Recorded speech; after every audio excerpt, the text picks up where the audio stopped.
Elle a envoyé un message depuis la maison de son ex. Il avait besoin de réconfort. Ne sois pas insécure, ai-je répondu. Reste autant que tu veux. Alors, cette même nuit, j'ai fait mes bagages et je suis parti. Quand elle est revenue, 3 jours plus tard, elle a trouvé l'appartement vide et m'a appelé, paniqué. J'étais déjà dans un autre état, en train de commencer un nouvel emploi dont je ne lui avais jamais parlé. Eh bien, Reddit, cela s'est passé il y a 6 mois, et ce n'est qu'aujourd'hui que je suis prêt à partager cette véritable leçon sur le fait de ne jamais sous-estimer son petit ami. Ma copine pensait pouvoir me garder tout en entretenant en douce une relation avec son ex, et en même temps me laisser dans l'ignorance d'une opportunité de carrière énorme. Sauf que je suis bien meilleur qu'elle ne l'imaginait pour garder des secrets. Accrochez-vous. J'ai 32 ans. Je suis ingénieur logiciel spécialisé en cybersécurité. Je travaille dans la tech depuis environ 8 ans. J'ai commencé comme développeur junior, à 45 000 $ par an, jusqu'à devenir ingénieur senior, aujourd'hui payé 95 000 dans une entreprise solide à Portland. Ce n'est pas la Silicon Valley, mais ça me permet de bien vivre, un appartement d'une chambre dans un quartier calme, une Honda Civic fiable et des escapades occasionnelles sur la côte de l'Oregon. J'ai toujours été du genre discret et méthodique. Alors que d'autres gars s'embarquaient dans des drames et enchaînaient les relations, moi je construisais ma carrière, je maximisais ma retraite et je restais concentré. J'ai commencé à coder au lycée, j'ai obtenu mon diplôme en informatique à Portland State et j'ai passé ma vingtaine entièrement consacrée à gravir les échelons. Mon père me disait toujours, « Fils, celui qui fait le plus de bruit dans la pièce est souvent le plus faible. La vraie force est silencieuse. » Ce conseil allait s'avérer précieux. En grandissant, j'ai vu mon père travailler à 2 emplois pour subvenir aux besoins de la famille après que ma mère soit tombée malade. Il ne s'est jamais plaint, n'a jamais trouvé d'excuses, il baissait simplement la tête et réglait les problèmes. Quand ma mère est décédée, j'avais 19 ans. Il aurait pu s'effondrer. Au lieu de ça, il a redoublé d'efforts pour s'occuper de moi et de ma petite sœur, Clara. Cette éthique de travail s'est gravée en moi. L'industrie technologique à Portland n'est pas aussi impitoyable que celle de la Silicon Valley, mais elle reste compétitive. Dans mes premières années, je suis passé par plusieurs startups, apprenant différentes technologies et renforçant mon CV. J'ai fait des erreurs. J'ai travaillé pour une entreprise qui a fait faillite en 6 mois. J'ai accepté un poste qui ressemblait plus à du support client qu'à du vrai développement. Mais chaque expérience m'a appris quelque chose de précieux sur ce que je voulais pour ma carrière. Mon poste actuel chez SecureFlow Solutions était stable, une entreprise de taille moyenne, une base de clients solide, des avantages corrects. J'étais l'ingénieur principal sur les projets de sécurité pour nos clients, travaillant avec des banques et des entreprises de santé pour protéger leurs données sensibles. Ce n'était pas le job le plus glamour de la tech, mais c'était important et bien payé.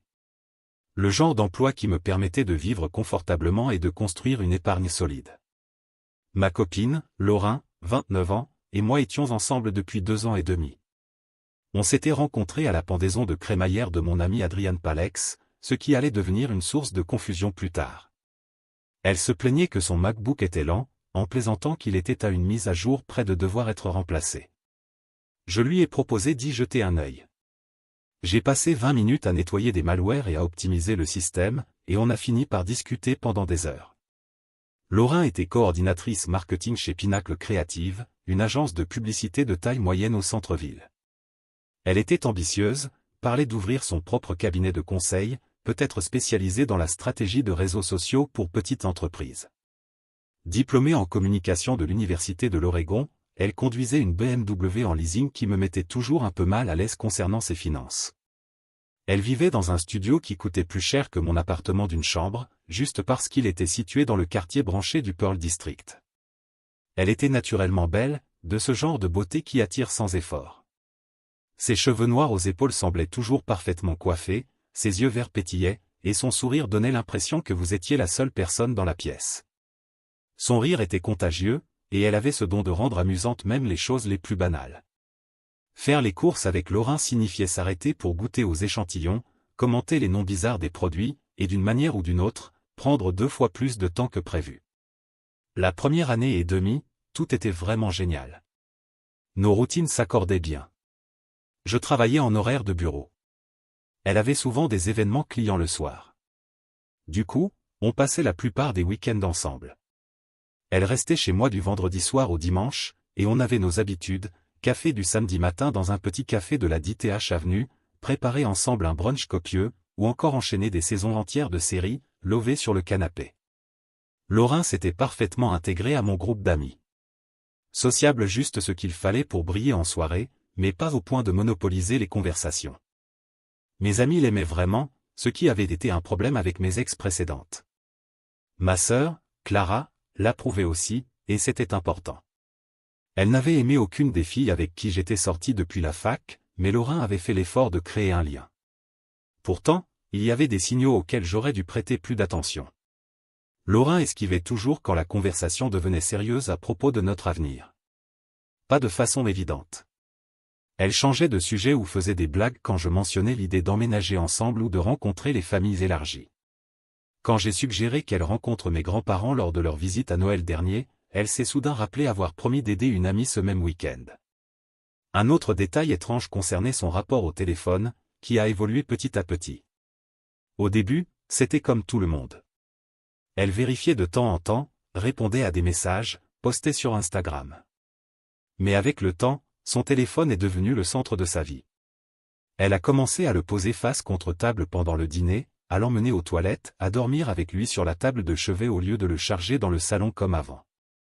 Quand j'ai fait remarquer ce changement, elle a ri en disant qu'elle était accro à faire défiler son fil d'actualité et qu'elle essayait de se montrer plus présente. Elle avait même téléchargé une appli pour surveiller son temps d'écran, me montrant qu'elle faisait des efforts pour réduire son usage. Ça m'a semblé raisonnable. Aujourd'hui, tout le monde lutte contre une dépendance au téléphone. Quant à son ex, c'était quelque chose que je connaissais depuis le début. Il s'appelait Marcos, le même prénom que notre ami qui nous avait présenté, ce qui prêtait parfois à confusion. Selon elle, ils étaient restés ensemble environ 3 ans et avaient rompu 8 mois avant notre rencontre. L'histoire classique, d'après Laurin, il voulait se concentrer sur sa carrière et n'était pas prêt pour un engagement sérieux. Laurin disait qu'ils avaient gardé une amitié, ce qui ne me dérangeait pas. Je ne suis pas de nature jalouse et beaucoup d'adultes entretiennent une relation saine avec leurs ex. Elle le mentionnait à l'occasion, généralement dans des anecdotes d'amis communs ou un souvenir drôle de la fac. Marcos était graphiste indépendant, voyageait beaucoup pour le travail et, d'après ce que je voyais, menait un style de vie instable. Ce que j'ignorais, c'était à quel point il parlait encore souvent. Le premier vrai signal d'alarme est arrivé il y a environ 8 mois, quand Laurin a commencé à recevoir des appels chargés d'émotions, qu'elle répondait toujours dans une autre pièce. Je pouvais être en train de cuisiner ou de regarder la télé quand son portable sonnait. Elle jetait un œil à l'écran, affichait une expression particulière et disparaissait dans la chambre, parfois même hors de l'appartement. Quand je demandais si tout allait bien, elle revenait l'air abattue et m'expliquait que Marcos traversait une période difficile. D'abord, c'était le stress du travail. Le marché du design freelance est imprévisible. Il avait du mal à décrocher des clients réguliers et pensait à chercher un emploi plus stable. Ensuite, ce furent les drames familiaux. Ses parents divorçaient après 30 ans de mariage et il essayait de gérer leurs conflits financiers. Il n'a vraiment personne d'autre à qui parler, me disait Laurin quand je la retrouvais bouleversée après ses appels. Ses autres amis sont trop proches de ses parents ou ne comprennent pas les difficultés du secteur créatif. Je me sentirais mal de couper le contact alors qu'il souffre autant. En petit ami compréhensif que je croyais être, j'ai accepté cette explication. Tout le monde a besoin de soutien de temps en temps, non? Et Laurin avait toujours été naturellement empathique. C'était une des choses que j'admirais le plus chez elle, elle se souciait vraiment des problèmes des autres et voulait aider par tous les moyens possibles. Mais les appels sont devenus de plus en plus fréquents et longs. Laurin disparaissait 30 à 45 minutes à chaque fois, revenant vidé émotionnellement. Et cela arrivait plusieurs fois par semaine, même durant les rares moments que nous avions ensemble le week-end. Je planifiais un samedi agréable, une randonnée ou une visite au marché bio et on finissait par écourter la sortie parce que Marcos devait gérer une nouvelle crise. Quand j'ai suggéré doucement que peut-être Marcos devrait parler à un thérapeute ou à d'autres amis de ses problèmes, Laurin a réagi d'une façon qui m'a surpris. « Tu ne comprends pas la situation », m'a-t-elle dit avec une fermeté dans la voix que je ne lui connaissais pas, je le connais mieux que personne. Ce ne sont pas des problèmes génériques qu'un thérapeute pourrait résoudre. Je peux l'aider d'une manière que d'autres ne peuvent pas, parce que je connais son histoire et sa personnalité. Ça aurait dû être le signal pour moi d'avoir une vraie discussion sur les limites et les priorités, mais j'ai laissé passer. L'erreur classique que beaucoup de mecs commettent. On évite la confrontation, même quand notre instinct crie que quelque chose cloche. À la même époque où ces séances de gestion de crise avec Marcos s'intensifiaient, j'ai reçu un appel qui allait tout changer. Mon ancien collègue Julien, parti s'installer à Austin environ 2 ans plus tôt, m'a contacté au sujet d'une opportunité dans sa nouvelle entreprise. Luc, tu dois entendre parler de ce poste. Nous créons un département de cybersécurité à partir de zéro et ils veulent quelqu'un avec ton profil pour le diriger. En gros, tu monterais l'équipe, tu choisirais l'infrastructure technologique et tu définirais la direction de tout le département. Julien avait été mon voisin de bureau dans mon emploi précédent et nous étions restés en contact après son déménagement. Aujourd'hui, il était développeur dans une fintech qui venait tout juste de lever un gros financement de série B et connaissait une croissance fulgurante. De combien on parle, ai-je demandé. Salaire de base à 135 000 $, plus des stocks options qui pourraient valoir beaucoup si on atteint nos objectifs de croissance. Il couvre aussi toutes les dépenses de déménagement et offre en plus une prime de signature de 10 000. Luc, c'est le genre de poste pour lequel tu as travaillé toute ta vie. 135 000 plus des actions, à Austin, où le coût de la vie est bien plus bas qu'à Portland. C'était le genre d'opportunité qui se présente peut-être une fois par décennie. Et le délai, ai-je demandé, essayant de contenir mon excitation. Ils veulent aller vite. Si tu es intéressé, ils aimeraient que tu commences d'ici 6 semaines. Je sais que c'est court, mais Luc, ils montent en puissance de façon agressive et veulent un responsable sécurité avant de signer de gros clients corporate. J'ai dit à Julien que j'y réfléchirais et que je le rappellerais, mais honnêtement, j'étais déjà convaincu à 90%. Ce n'était pas juste un changement de boulot, c'était une transformation de vie. Austin avait un écosystème technologique dynamique, un climat meilleur que Portland, de la musique live, une cuisine incroyable, et l'opportunité professionnelle correspondait exactement à ce que je cherchais dans ma carrière. La seule question était comment l'annoncer à Laurin et comprendre ce que ça signifierait pour notre relation. Ce soir-là, au dîner, j'ai décidé de tester un peu le terrain. Laurin faisait défiler son téléphone en mangeant les pâtes que j'avais préparées, un comportement qui était devenu habituel à table. J'ai reçu un appel intéressant aujourd'hui, ai-je lancé d'un ton détaché. Tu te souviens de Julien? Mon ancien collègue? Il est à Austin maintenant. Elle leva les yeux rapidement. Ah, c'est bien. Il m'a appelé pour une opportunité de boulot. Un poste assez important. Un vrai saut de carrière. Cool, dit-elle, déjà replongée dans son écran. J'attendais qu'elle pose une question. Où? Quel genre de poste? Qu'est-ce que ça voudrait dire pour nous? Rien. Juste la lueur de l'écran qui éclairait son visage pendant qu'elle regardait des stories Instagram. C'est à Austin, ai-je ajouté, testant pour voir si elle écoutait vraiment. Ce serait un gros changement, mais l'opportunité est incroyable. Elle hocha légèrement la tête, toujours absorbée par son fil d'actu. Austin a l'air sympa. Ils veulent une réponse rapidement, ai-je continué, observant son expression. C'est le genre de chance qui pourrait nous mettre vraiment à l'aise financièrement à l'avenir. Bien sûr, fais ce que tu penses être le mieux, murmura-t-elle sans lever les yeux. Cette conversation ou plutôt son absence m'a tout dit sur les priorités de Laurin. J'essayais de discuter d'une décision potentiellement déterminante pour nous deux, et elle n'arrivait même pas à poser son téléphone 5 minutes pour s'impliquer. Mais au lieu de la confronter sur son indifférence flagrante, j'ai simplement gravé ce moment dans ma mémoire et j'ai terminé le dîner en silence. La semaine suivante, j'ai mené une recherche détaillée sur l'opportunité à Austin, tandis que Laurin continuait son service de soutien émotionnel non-stop pour Marcos. La société, Nexus Financial Technology, avait une crédibilité totale, une équipe dirigeante solide, un financement en capital risque légitime et une clientèle en expansion parmi les banques régionales et les coopératives de crédit. Le poste que Julien avait décrit correspondait exactement à ce que je poursuivais, une chance de construire quelque chose à partir de zéro avec un vrai budget et une vraie autorité. Julien m'a envoyé l'offre officielle, qui tenait toutes ses promesses et plus encore. Le paquet d'actions à lui seul pouvait valoir des centaines de milliers de dollars si la société entrait en bourse ou était rachetée. Les avantages santé surpassaient largement ceux que j'avais. Il couvrait jusqu'à 15 000 $ de frais de déménagement. Le délai pour signer était de 3 semaines. J'ai décidé d'attendre le bon moment pour avoir une vraie conversation avec Laurin à ce sujet. Peut-être quand elle ne serait pas distraite, afin que nous puissions vraiment discuter de ce que cela signifierait pour notre relation et comment on pourrait faire en sorte que ça marche. Ce moment n'est jamais venu. À la place, j'ai reçu le message qui allait sceller ma décision. C'était un jeudi soir, à la mi-mars. J'étais chez moi, travaillant sur un projet d'audit de sécurité freelance pour arrondir les fins de mois, quand mon téléphone a vibré à 20h47. Chez Marcos ce soir, il traverse un moment très difficile et a besoin de parler en personne. Ne sois pas insécure à propos de ça. J'aide juste un ami en crise.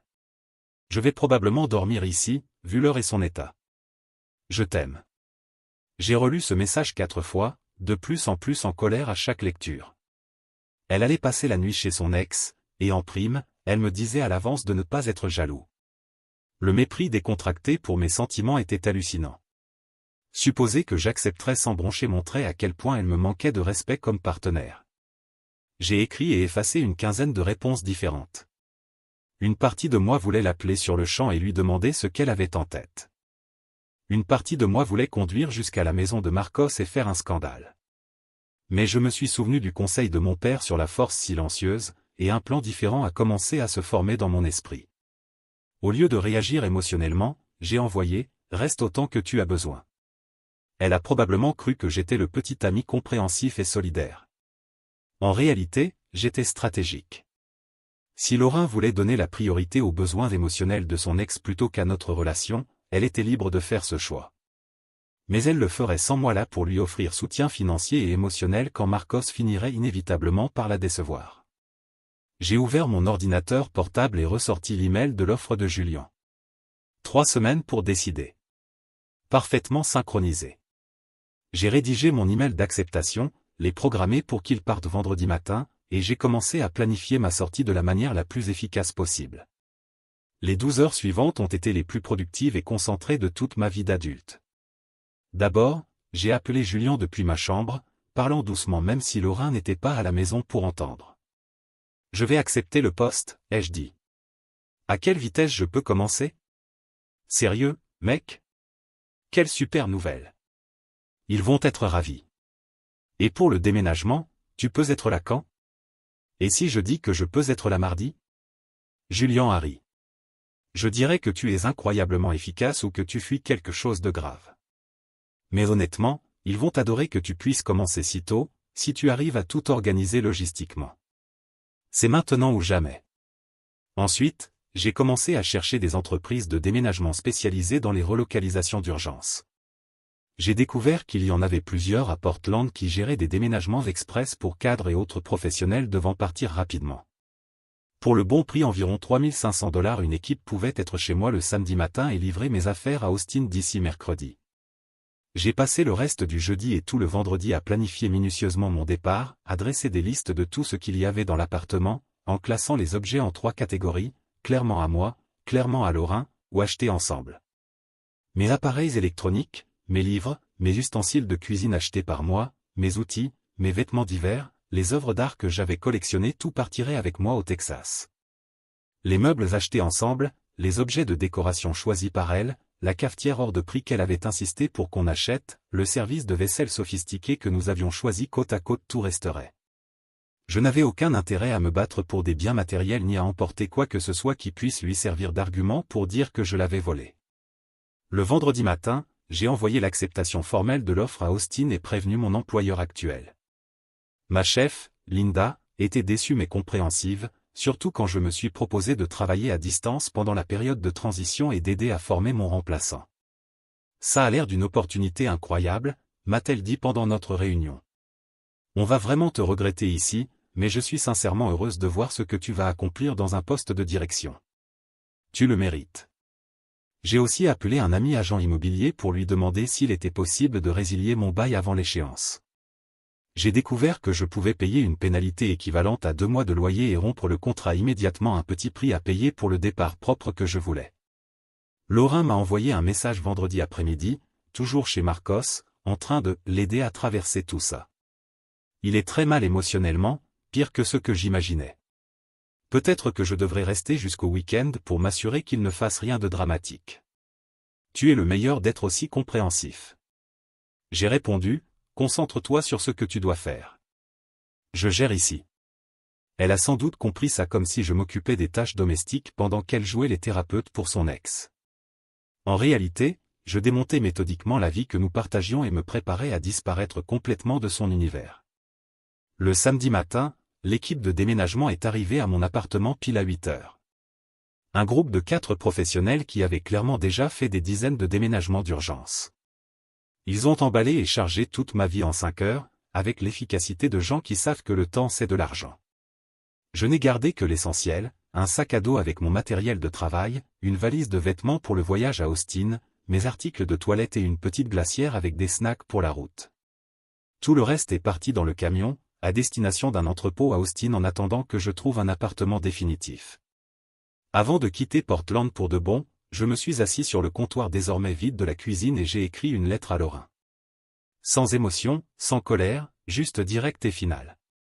Laurin, j'ai accepté un poste à Austin et je suis parti immédiatement. Cette décision n'est pas spécifiquement à propos de Marcos ni de la nuit de jeudi, mais bien sur nos différences évidentes de priorité et de vision de ce qu'un couple doit être. Tes affaires sont intactes et tu peux rester dans l'appartement jusqu'à la fin du bail, payé jusqu'au mois prochain. J'ai parlé au propriétaire pour transférer le bail uniquement à ton nom. Les papiers sont sur le comptoir à côté de cette lettre. Les factures de service public resteront actives jusqu'à fin mars. Je te souhaite le meilleur pour découvrir ce que tu veux de la vie et de tes relations. J'ai laissé la clé de l'appartement sur la lettre et j'ai quitté cet immeuble pour la dernière fois, avec seulement mon sac de travail et ma valise. Le trajet jusqu'à Austin a duré 19 heures, entrecoupé d'arrêts pour faire le plein et manger. Je conduisais presque sans m'arrêter, porté par l'adrénaline et la clarté absolue qui viennent quand on prend une décision que l'on sait, au plus profond de soi, être la bonne. J'ai passé la route à écouter des podcasts sur l'entrepreneuriat et le leadership, en planifiant comment j'allais aborder la construction d'une équipe de cybersécurité à partir de zéro. Je suis arrivé dans un hôtel du centre d'Austin le dimanche soir. J'ai dîné dans une churrascaria recommandée par Julien et me suis couché tôt pour être prêt à mon premier jour chez Nexus Financial Technology. Le lundi matin, je suis entré dans un immeuble étincelant, au cœur du quartier technologique de la ville. Je suis monté au 15e étage et j'ai commencé le nouveau chapitre de ma vie professionnelle. Le bureau était exactement comme Julien l'avait décrit, moderne, à la pointe de la technologie, avec une équipe vraiment compétente et enthousiaste face à la croissance de l'entreprise. Ma nouvelle chef, Sarah Chen, m'a présenté toute l'organisation et m'a introduit auprès des ingénieurs, des chefs de produits et des dirigeants avec qui j'allais travailler régulièrement. Nous attendions la bonne personne pour diriger notre initiative en sécurité, m'a-t-elle dit. Julien nous a parlé de tes compétences techniques et de ton éthique de travail. Et sincèrement, nous sommes ravis que tu aies pu commencer aussi vite. La plupart des candidats de ton niveau auraient mis des mois à faire cette transition. Le travail a été immédiatement stimulant, d'une manière que mon poste à Portland ne l'avait jamais été depuis des années. De vrais problèmes à résoudre, un vrai budget pour recruter, une infrastructure moderne sans les chaînes de systèmes obsolètes. J'avais enfin trouvé ma place après des années coincées dans la bureaucratie corporate. Le mardi soir, alors que je m'installais dans ma chambre d'hôtel en cherchant un appartement, mon téléphone a sonné. Le nom de Laurin s'est affiché. J'ai laissé l'appel aller sur la messagerie. Elle a rappelé immédiatement. Puis encore une fois. Dans les 48 heures suivantes, Laurin a laissé 17 messages vocaux et envoyé des dizaines de textos de plus en plus désespérés.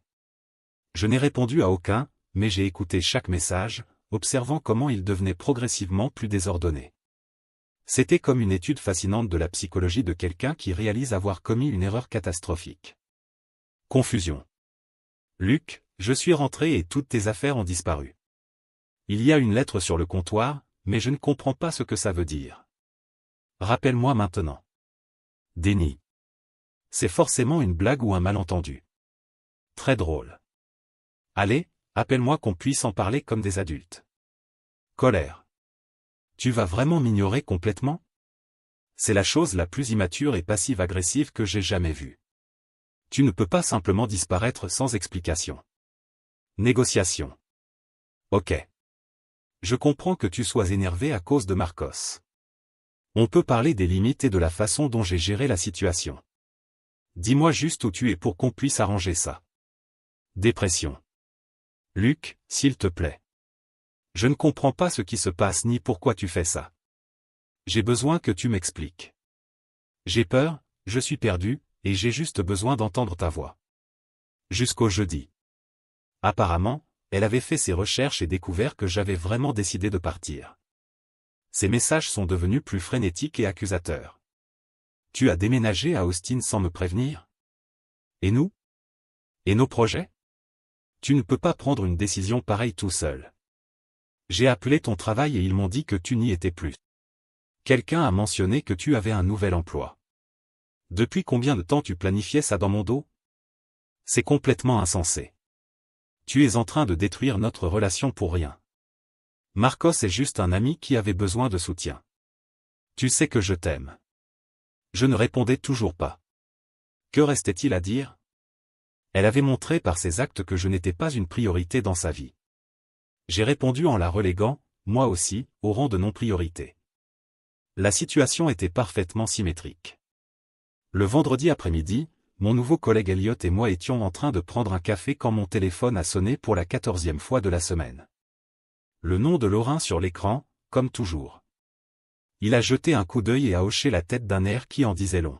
« Ton ex ?» demanda-t-il. Oui, elle a du mal à accepter que ce soit fini. Il m'a tapé sur l'épaule avec bienveillance. Austin est une super ville pour recommencer à zéro. Tu peux me croire. Je suis venu ici après mon divorce il y a 2 ans. Meilleure décision que j'ai jamais prise. Ce soir-là, j'ai finalement écouté le dernier message vocal de Laurin, le plus long et le plus révélateur de tous. Luc, je suis passé devant ton ancien bureau. Ils ont confirmé que tu avais accepté un poste à Austin et que tu avais déménagé. Je n'arrive pas à croire que tu aies planifié ça dans mon dos depuis je ne sais combien de temps. Comment as-tu pu ne pas me parler d'une décision de vie aussi importante? Je pensais qu'on était partenaires. Je pensais qu'on se disait tout ce qui comptait. C'est sincèrement la chose la plus douloureuse et trompeuse que quelqu'un m'ait jamais faite. J'ai passé une nuit chez Marcos pour aider un ami en crise réelle, et toi, tu as répondu en détruisant secrètement toute notre relation et en disparaissant à l'autre bout du pays. Nous devons en parler comme des adultes rationnels. Rappelle-moi. L'absence totale d'autocritique était remarquable. Elle se posait en victime de ma trahison, parce que je ne lui avais pas parlé d'une opportunité professionnelle qu'elle avait complètement ignorée lorsque j'avais tenté d'aborder le sujet. Elle avait passé la nuit chez un autre homme et se disait sincèrement blessée que je ne sois pas disponible pour discuter ensuite, à son rythme. J'ai bloqué son numéro et supprimé ses coordonnées. Les semaines suivantes à Austin furent un tourbillon d'adaptation, d'immersion dans mon nouveau poste et de création de nouvelles routines dans une ville inconnue.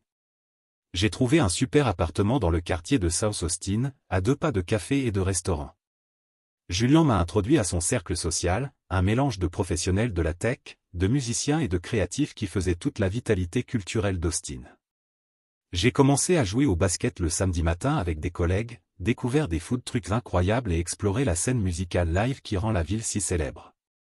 Ma vie était objectivement meilleure sur tous les aspects mesurables. Pendant ce temps, Laurin semblait avoir beaucoup plus de mal à gérer la transition vers la vie de célibataire. La petite amie de Julien, Émilie, restait connectée à notre ancien cercle social de Portland et tenait Julien au courant des dramas locaux par le biais d'amis communs.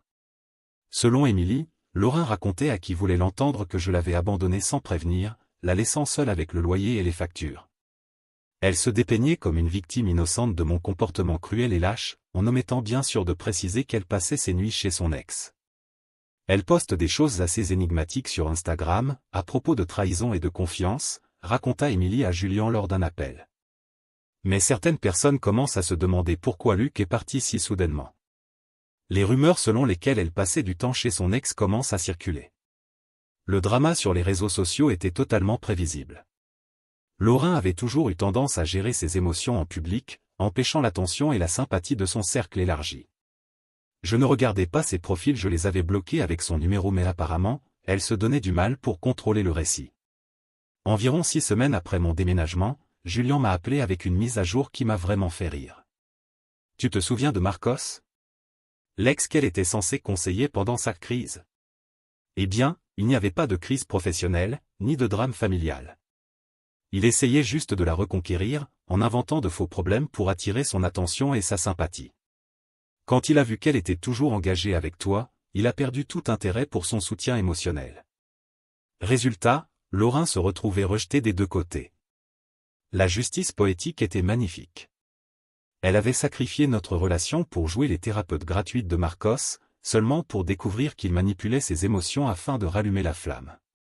Quand cette stratégie a échoué, il est passé à autre chose, la laissant exactement où elle m'avait laissé, seule et confuse sur l'avenir. Elle appelle tout le monde pour essayer d'obtenir ton nouveau numéro, ajouta Julien. Elle a dit à Émilie qu'elle devait désespérément s'excuser et tout expliquer. Elle voudrait vraiment recoller les morceaux. Et qu'est-ce que tu lui as dit de répondre? Que tu prospères à Austin et qu'elle devrait se concentrer sur sa propre reconstruction au lieu d'essayer de ressusciter quelque chose qu'elle a elle-même détruit. Certaines ponts ne peuvent pas être retraversés. 3 mois après mon arrivée à Austin, j'étais au sommet, autant professionnellement que personnellement. L'équipe de cybersécurité que je montais se formait à merveille. Nous avions recruté 2 ingénieurs supplémentaires et un analyste en sécurité, et nous faisions de grands progrès avec notre premier gros client. Ma chef parlait déjà de plans d'expansion et d'augmentation de budget pour l'année fiscale suivante. Dans ma vie personnelle, j'avais recommencé à fréquenter des gens, pour la première fois depuis des années.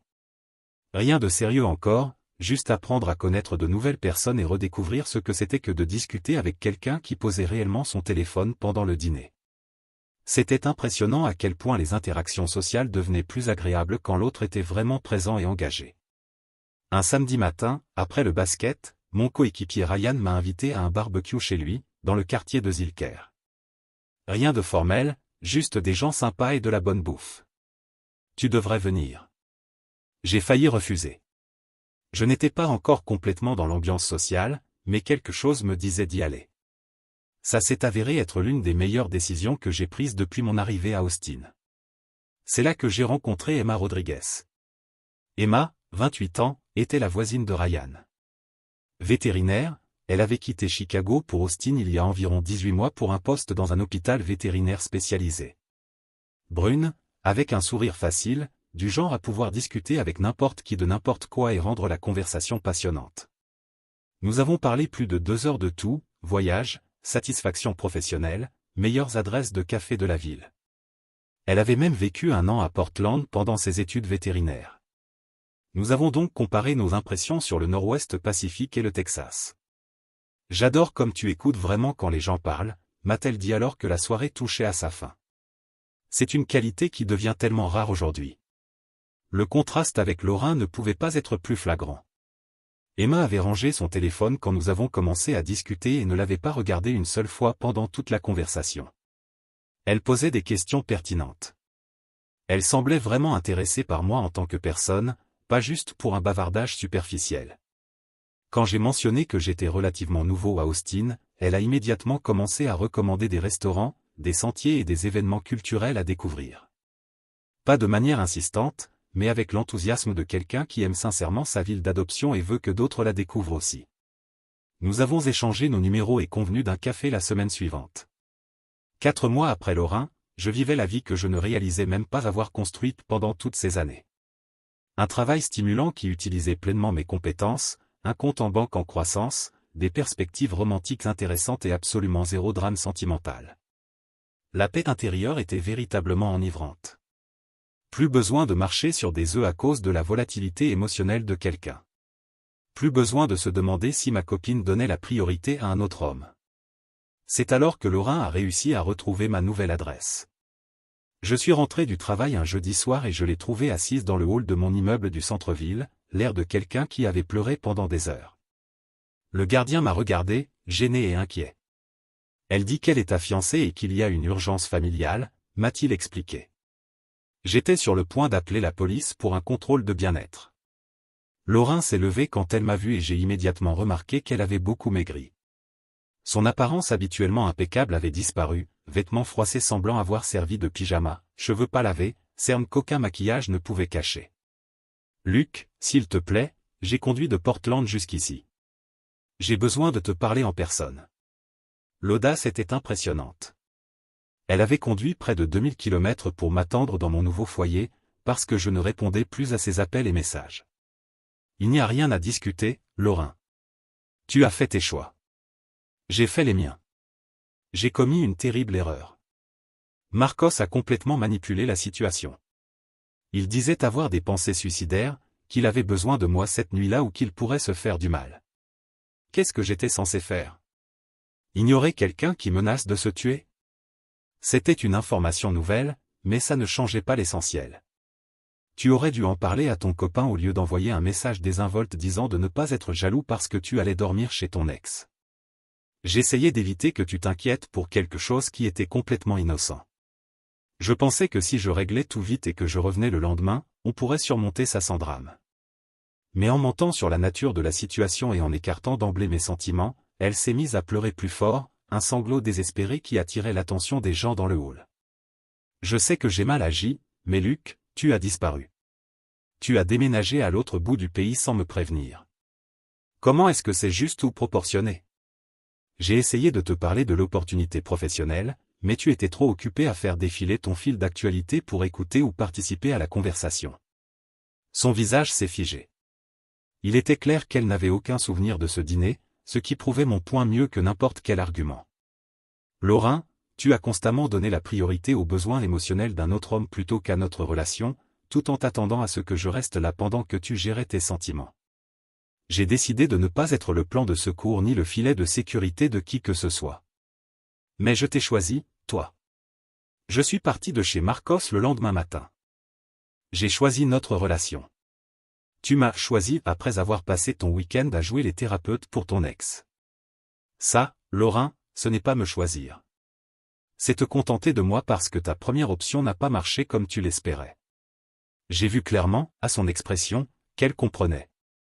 Elle réalisait que je savais plus de choses sur sa situation avec Marcos qu'elle n'avait voulu l'admettre au départ.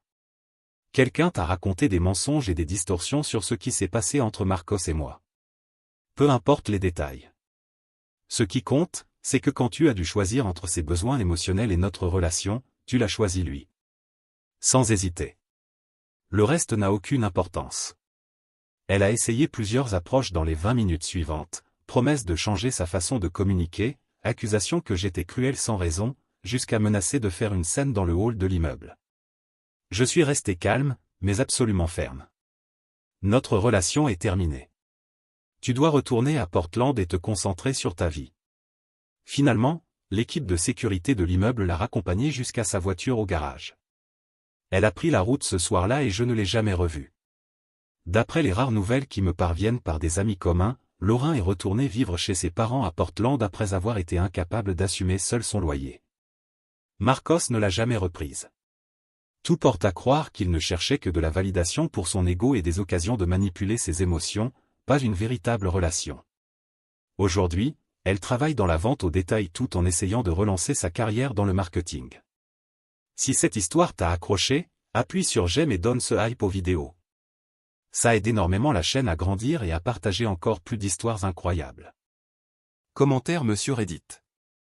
Ah, Laurin voulait être la thérapeute gratuite de son ex, mais elle a fini par avoir besoin d'un psychiatre pour elle-même.